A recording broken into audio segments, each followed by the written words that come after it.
as soon as you start typing meatpacking into Google, coronavirus follows.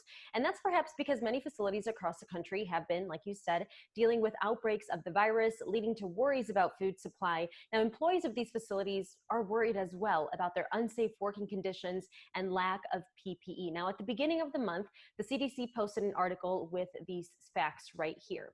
So you see here, COVID-19 cases among U.S. workers in 115 meat and poultry facilities were reported by 19 states. Among about 130,000 workers of these facilities, almost 5,000 cases and 20 deaths have happened. Now, I was able to talk to an employee of a meatpacking plant right outside Chicago. This employee has been working at the plant for about 20 years. While remaining anonymous, they told me at the beginning of this pandemic, social distancing wasn't really enforced in the company, and it didn't allow them to bring in masks from home. They only provided employees with mouth coverings. La verdad, yo no me sentí satisfecho porque ese cuellito no es nada, no es ninguna protección ni nada. La mera verdad, ellos no están poniendo nada de su parte para protegernos a nosotros.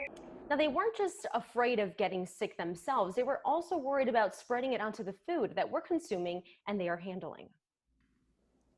Es decir, yo estaba toda mala, estuve trabajando las 8 horas toda mala y todo eso que uno está respirando se le está yendo a la producción ¿y qué va a pasar allí?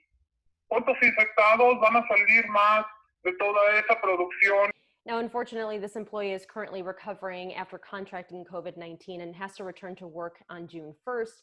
Now, they told me they talked to other employees at that plant, and everyone is really scared to share their stories or even to call off in fears of losing their jobs. Some families, this is the only income that they have. Now, in terms of the plants and their response, I've reached out to 2 plants nearby, Smithfield Foods, which recently closed because of a COVID-19 outbreak, and Stampede Meat Inc. in Bridgeview. I asked what their coronavirus protocol was, how they're enforcing social distancing, how many employees have called off because they're sick. So far, neither have gotten back to me.